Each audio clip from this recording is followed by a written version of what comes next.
Okay, sounds good. Hello, and welcome to the Landing in Japan podcast, where we talk to the people in the know about living, working, and traveling in Japan. Whether you're a tourist planning your first trip or a professional looking at starting a business in Japan, thank you so much for tuning in. Join us as we explore the many regions of this fascinating country and take a deep dive into its people and culture. Your hosts are me, Sam Barker, and my wonderful co host, Gerard O'Sullivan. Great to be here, Sam, on this cloudy day in Himeji. And without further ado, let's introduce our guest today. We have Tim Bunting, the Kiwi Yamabushi. Welcome to the show, Tim. Kia ora. Thanks for having me. Awesome. So, without further ado, Tim, could you just introduce yourself to the listeners, please? Sure. So my name is Tim Bunting. I'm originally from New Zealand, but I moved to Japan in 2010. And since 2016, I have been working with a company called Megurun Inc. to provide Yamabushi training. So Yamabushi are mountain monks, and so we take people out into the mountains of Japan, and we put them through the actual training that the Yamabushi go through, ascetic training. And so, yeah, I've been doing that for a while now, and I don't know. What else would you like to know? Well, I think we can probably all agree that, Tim, this is one of the more unique backgrounds we've had on the show so far.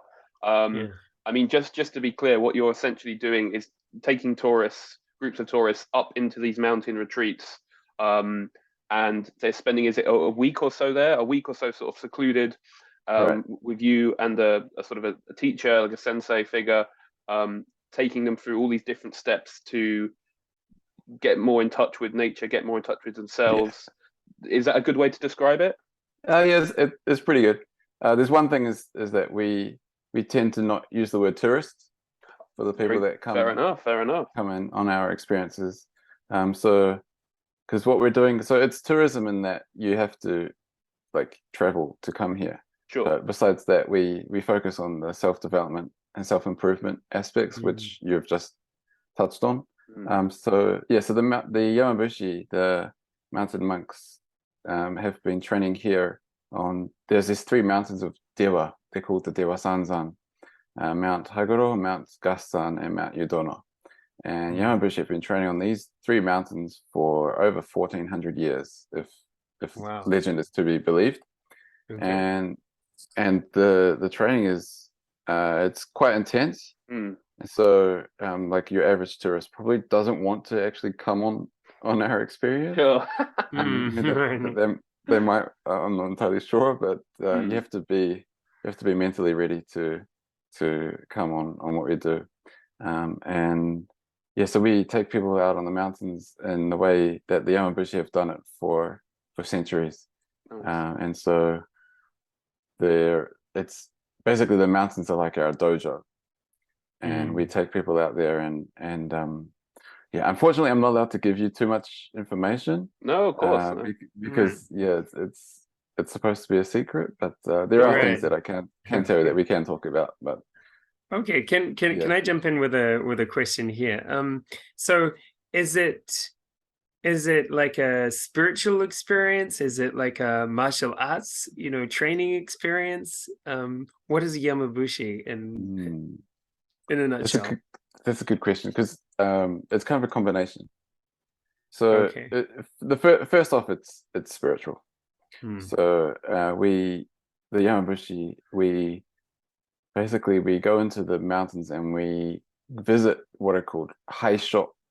So literally places to pray at. And so what we'll do is we'll go to these places all over the mountains, and it could be anything. So I think your listeners are probably aware of Shintoism, where objects of nature become worshipped. And then so what we practice is called Shugendo, which is a combination of Buddhism, esoteric Buddhism, Shintoism, Taoism, and native Japanese animism or nature worship. And we take people to these places and we pray. And so there's a whole lot of things that we pray for. It's generally when we're Yamabushi, we never pray for ourselves. We always pray for someone else. And we pray for things like world peace.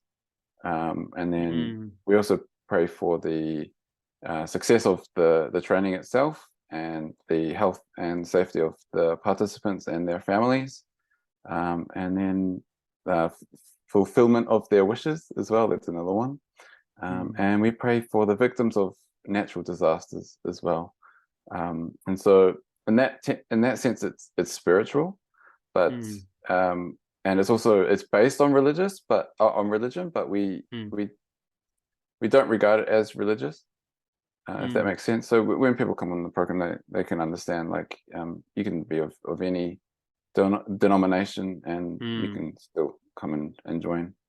And so so it's, I would say it's mainly spiritual, but there are aspects of, like, there's a lot of crossover with martial arts. So makes sense. There's actually one extremely huge link in that when we visit these sacred places, but we also do a whole number of different rituals, and one of the rituals is takigyo, so waterfall meditation, where you're actually under a waterfall. And before we do the waterfall meditation, we do this thing called torifune, which is like a ritual. It's kind of like rowing a boat, and it's actually, they do it in Aikido as well. Wow. It's the exact same thing. It's like a ritual that you do to try and like the way that my master describes it is try and get energy from the earth and from the universe, and to, like, I don't know, build up your spirit. It reminds me of the spirit bomb in Dragon Ball Z. I'm not sure if you know what I'm talking about, but kind of like collecting all the spirits. Wow. Yeah. Wow. And so it's more spiritual, but there are like aspects of martial arts as well, because it's also quite a mental thing as well. So I remember you saying it's quite overwhelming almost to some people. It really takes it out of them. It does. So in a good sense, right? Kind of cathartic. Yes, exactly. So when we do the training, so we're not allowed to talk. So there's no talking. And so what that means is that you're out. So the longest training we have, it's a week, but of that, 4 days you're allowed to talk, and then 3 days are actually out on the mountains, and you're not allowed to talk. The only thing you're allowed to say is uketamo, which is the philosophy and the concept, the teaching of the Yamabushi from where I am, so the Dewa Sanzan Yamabushi. And so what will happen is the master will, you have a master, and the master will give you a command. He or she will say, we will now climb Haguro-san, we will now climb Mount Haguro. And your only response is uketamo. You say uketamo, and then you climb the mountain. We will now jump under this waterfall. Uketamo, and you jump under the waterfall. So it's quite it can be quite overwhelming if you're used to, I don't know, being able to talk all the time, like most of us are. But then there's other things that people pick up on, which I'm kind of used to now. Actually, I can't say that specifically, but like, for example, there's no clocks as well. So we try and like attune ourselves to nature. And it means that, like, you're waking up at the crack of dawn, and if you're in Japan in the middle of summer, the crack of dawn is 4 a.m. So it's quite can be quite an eye-opening in both the literal and physical sense. But yeah, it's so the thing, some of the things that we do can be quite overwhelming. But when we enter the mountains, so I can get into this. It's quite esoteric, but it's in short, it's a journey of rebirth. And so what you're doing is you're taking your soul on a journey in the mountains, and then when you come out of the mountains, your soul reattaches to your body. Interesting. Whoa. And you are reborn. This is I can get right into this if you but it's pretty esoteric, so it can take a while. But that's the main premise. And then and so there's that, and then like the no talking part, and some of the rituals that we have to do, like you're constantly reflecting on yourself. And another important point is that you're constantly saying uketamo. And I didn't explain. Uketamo means I accept. Sure. Makes sense. And so the whole the idea is that to be able to get reborn, or to be able to like renew yourself, you have to accept yourself, your current self. And so during the training, you're constantly saying uketamo, you're constantly accepting your current self. And then and so you're always like trying to not only better yourself, but also to accept yourself. And so well, I think the two come hand in hand. But we always,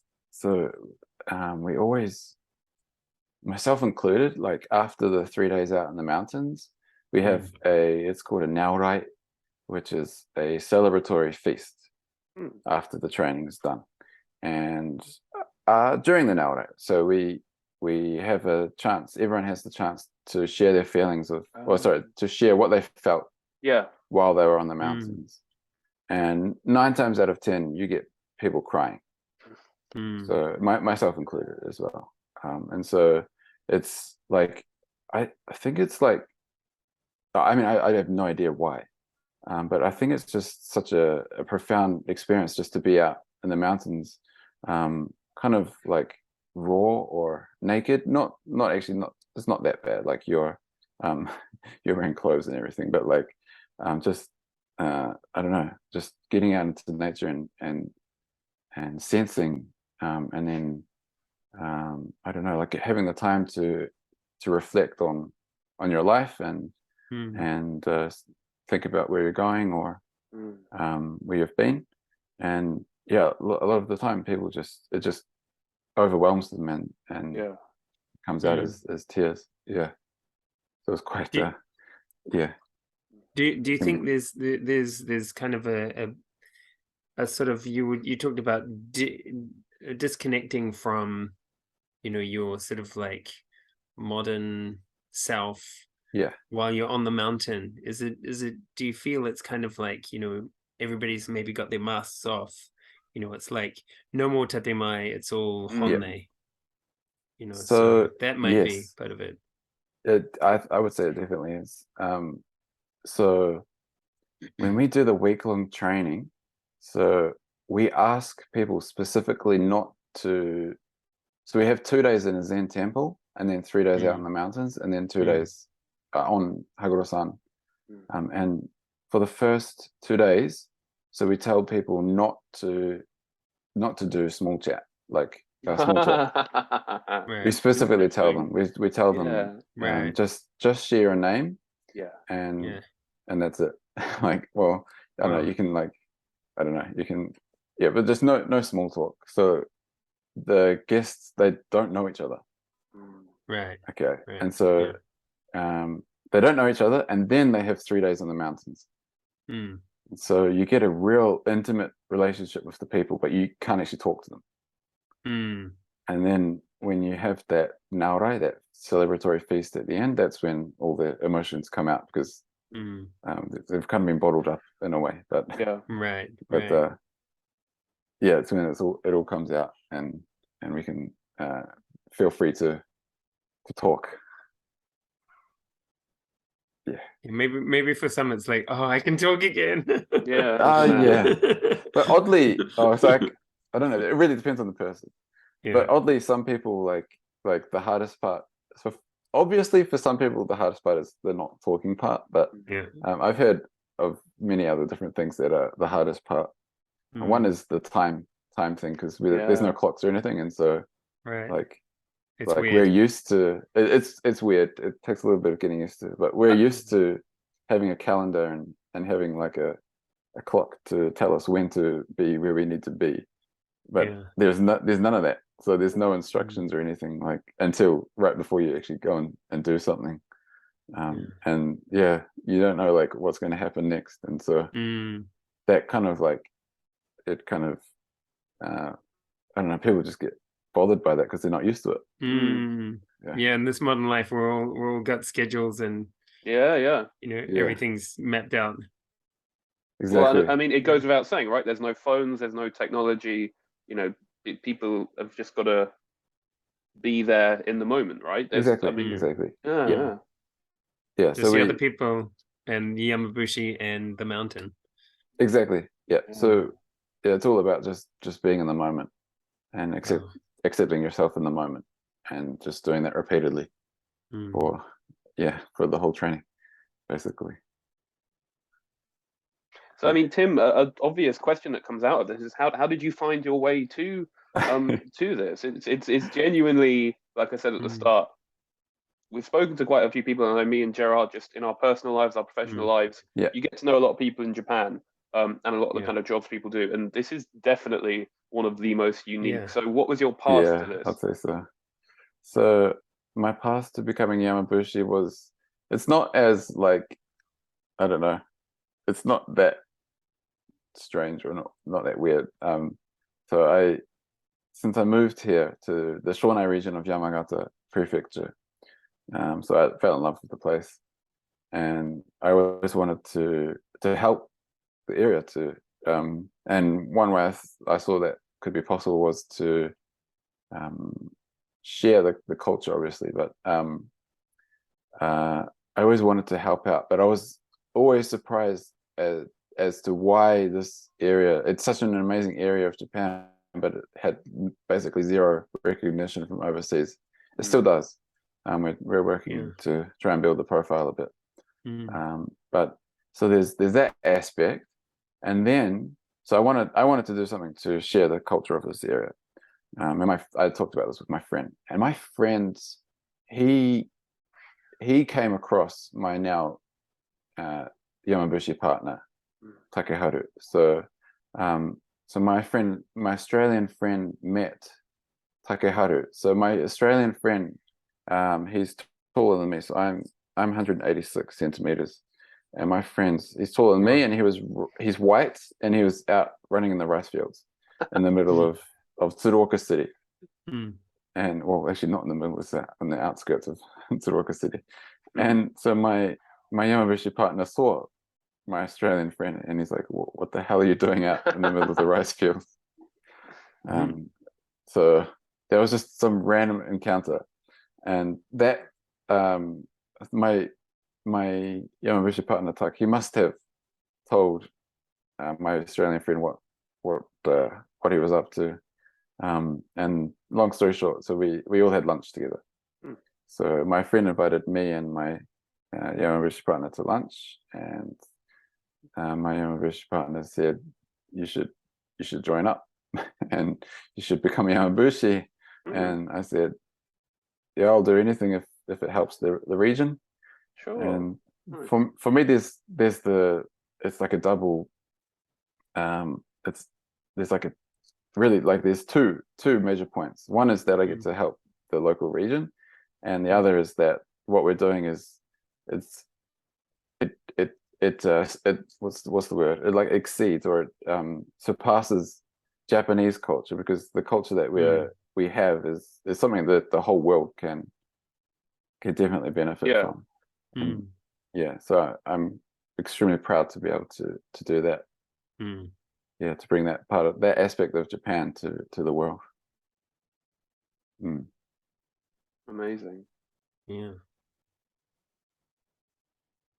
Well, I guess it's not such a strange story, except for the part about your friend strangely going for a run in the rice paddy. I mean, as you do, right? Like if you're as you in do, Japan. why not? So like the Tewasanzan, the mountains that we're at. So we've got Haguro-san, Gassan, and Yudono-san. And the thing is that Gassan gets so much snow. So for the people that are listening, so in the picture behind me, there's a tori gate, shrine gates, and these gates are about 10 meters high, and the mountain gets enough snow to cover these gates. Really? Whoa. So yeah, so Mount Gaston gets up to 10 meters of snow. 10 meters at the summit, and it actually there's a ski field here, and it has the latest ski field in Japan. Ski season. The ski season starts in April. Oh, Wow. Okay, starts in April, and what that means is that Gaston is only actually open for hiking from about July till the middle of October. Sure. Wow. Okay. And so we're deep in the middle of snow country. Yeah. And so Gaston is only open from July until the middle of October, and that means that Yamabushi, like generally, we only train during the summer months. Sure. And so we can go to the lower mountains, say from May until about November. But other than that, it's you're in the snow. So like from around December till mid-March, I'd say there's a few meters of snow everywhere. And so we do Yamabushi.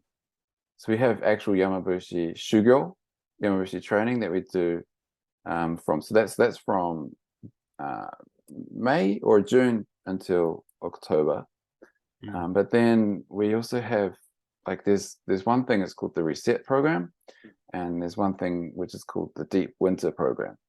So the Reset program and the Deep Winter program are based on Yamabushi trainings, but they're not actual Yamabushi trainings. So you are able to talk and communicate. Oh, okay, makes sense. Yeah, and so so we have those programs as well. So we are able to run programs throughout the year, which we do, and even in the middle of winter. But if you want like the full Yamabushi experience, the best time to come is probably July, August, or September, so that you can got all three of the Dewa Nice mountains. Yeah.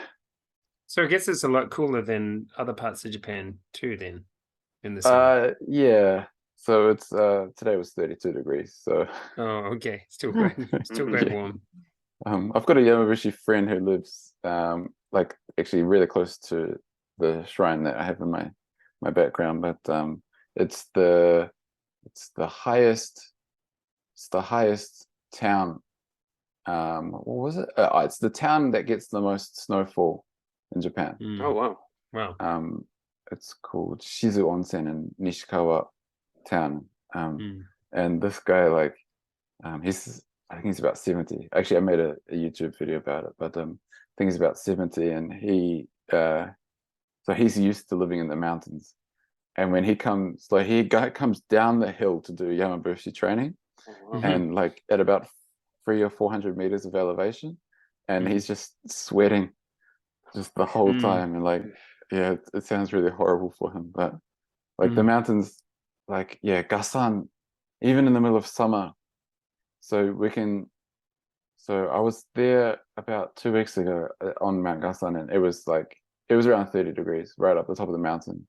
But I've been there at the same time of year in a thunderstorm. Wow. When it's and it's cold. It's actually like less than 5 degrees sometimes, because it's a mountain, so you never know what to expect, which is another uketamo kind of thing. But, of course, yeah. So then, if the Yamabushi are basically training during summer, then so is Yamabushi like a profession, like a calling? Is it like a priest or like a monk? Well, so up until the Meiji Restoration, so up until 1868, there were full-time Yamabushi that lived on the mountains. But these days, like the only full-time Yamabushi, if you can call it that I can think of, is my master Hoshino, but he's retired. He's 70. He'll be 78 in November. So the majority of Yamabushi that I know, the ones that live around here in the Dewa Sanzan, they're all like, they all have different jobs, or they're retired, and so Yamabushi have this concept called Hansei Hanzoku, which is half sacred and half secular. And so it means that we have normal everyday lives. And we just happen to also be Yamabushi. So it's not mutually exclusive. And so so like what that means is that we can better connect the two worlds. So the world of the sacred and the world of the secular. So for example, if someone I don't know, often people come to me for advice, and I can like give anecdotes from my experience in the mountains and stuff as well. So in that regard, it's a profession, but it's not like a full-time job kind of thing. Not yet. Does it give you any special powers? Yeah, like, so I have the ability to fly. And... No, but I mean, like, is there any special legal status? Like, can you like? Oh, right. Oh, interesting. Sign like documents or officiate at weddings. Yeah, interesting. So not that I'm aware of. Not that I'm aware of. But one thing is, so we have this week-long initiation training. This is separate from the programs that we offer, but we have a week-long initiation training, which I got accepted to later on this month. And if you do that training 5 times, you can become what's called a sendatsu, which is the master. And that means that you can guide people in the mountains as a Yamabushi. But other than that, like, it's separate. Like, it's not. I'm not like a priest, like a Catholic priest or something like that I could officiate weddings and stuff. But and we also one other thing is that we can be like, I pray for people. Like recently a friend of mine, her father passed away, and so I would like I go into the mountains anyway. So just separately, I'm doing a project to climb the 100 famous mountains of Yamagata. Oh, nice. And document YouTube and blog them. And every single mountain I go to, I pray to the mountain, and I pray for things like my friend's father and things like that. So I don't really have to, but like I feel obliged to. Well, Tim, like I said, absolutely incredible. And it's really, really nice to have you on. Gerard, I think that you had a final, slightly more fun sort of question that you were gonna interested in asking Tim, just before we wrap up. Yeah, well, as a Yamabushi with all this spiritual experience, is there a special word or phrase in Japanese that resonates with you? What's your favorite? It's got to be uketamo. Yeah, of course. What else could it be?